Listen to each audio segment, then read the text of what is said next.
Olá! Hoje, no Dia Internacional das Mulheres, eu quero trazer uma história que talvez muitas mulheres e muitos homens não conheçam.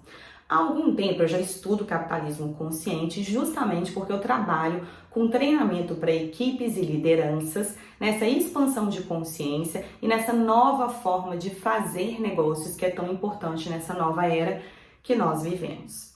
A história do capitalismo, ela se confunde praticamente com a história da Constituição dos Estados Unidos.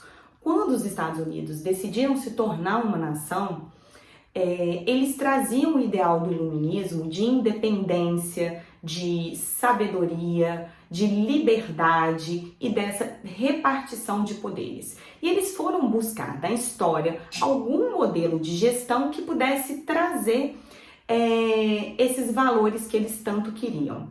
E eles acharam dentro da própria história o modelo que eles tanto buscavam. No século XVI, no norte dos Estados Unidos, existia a Liga dos Iroqueses, que eram 5 tribos que viviam sob a Grande Lei da Paz. Essa Grande Lei da Paz, ela trazia justamente a liberdade de expressão, liberdade religiosa, o empoderamento das mulheres, a repartição dos poderes, onde o poder mais alto era o clã das mães, né? Eram mães que se reuniam, eram comparadas à Suprema Corte que a gente tem hoje, eram elas que indicavam as lideranças e destituíam os líderes dos poderes.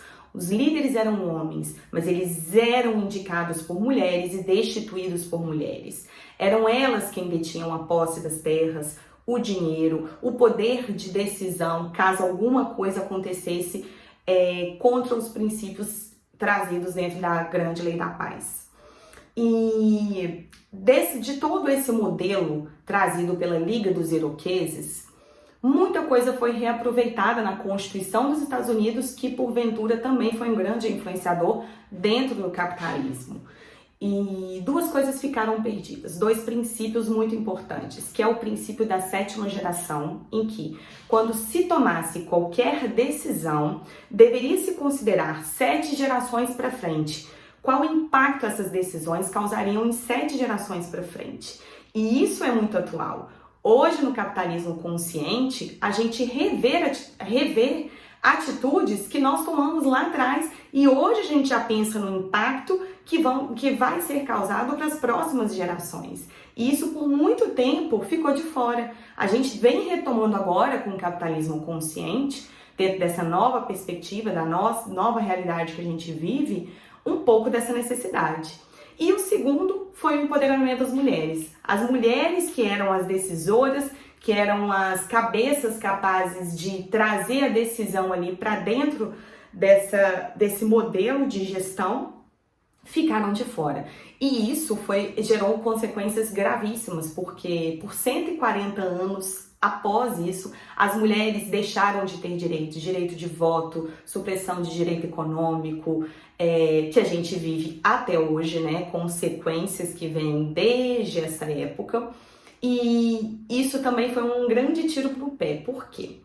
O capitalismo, ele nasceu, na verdade, quando ele nasceu dessa ideia, ele era para ter princípios femininos e masculinos. Os princípios masculinos que a gente tanto vê no meio empresarial, no meio econômico, que é essa garra, essa vontade, essa coisa forte, determinada, independente, né? Essa forma de fazer negócios, ela foi muito importante, mas ela precisa ser equilibrado com princípios e habilidades femininas para que não aconteça justamente o que a gente vem vivendo, que é colocar o lucro, colocar os negócios na frente dos sentimentos, das habilidades emocionais, os soft skills, que é o que se vem resgatando hoje dentro das empresas, né? Trazendo mais decisões assertivas, mais escutativa, mais empatia, mais colaboração. Então, faltou dentro dessa história do capitalismo, por conta de escolhas, né, por deixar o direito das mulheres de fora, esse balance que a gente tanto vem buscando hoje. Então, desde que eu escutei essa história, eu trouxe ela para dentro da nossa palestra, que é a coragem de liderar a si mesmo, porque a gente fala em desenvolvimento de soft skills, desenvolvimento de lideranças, e a gente precisa trazer para esse meio, principalmente corporativo, né, das grandes empresas onde a gente dá palestra, a grande maioria das lideranças são masculinas, né, em virtude disso tudo que a gente viu.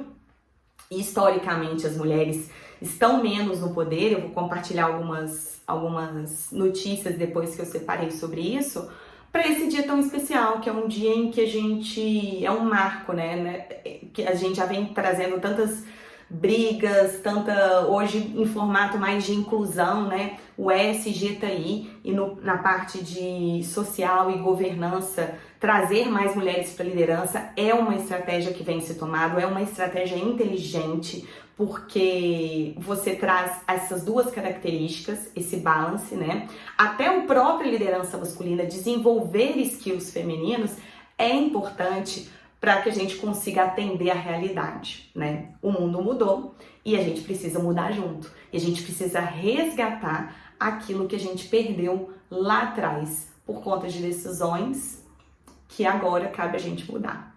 Então, eu desejo que todas as mulheres possam ter um lugar de decisão dentro das empresas, que elas possam ter mais lugar de decisão dentro das empresas, que elas possam ter uma igualdade econômica dentro das empresas, e trazer mesmo essas habilidades nessa liderança Shakti feminina, que é tão importante e que constrói junto, sabe? Esse é o meu recado, eu espero que vocês tenham gostado da história e compartilhem com o maior número de mulheres para que as pessoas, não só as mulheres, mas os homens também, né, os empresários, possam entender um pouquinho disso, tá? Meu nome é Paula Novelino, eu faço parte do Efeito Consciência e tô aqui para trazer um pouquinho de conhecimento para vocês.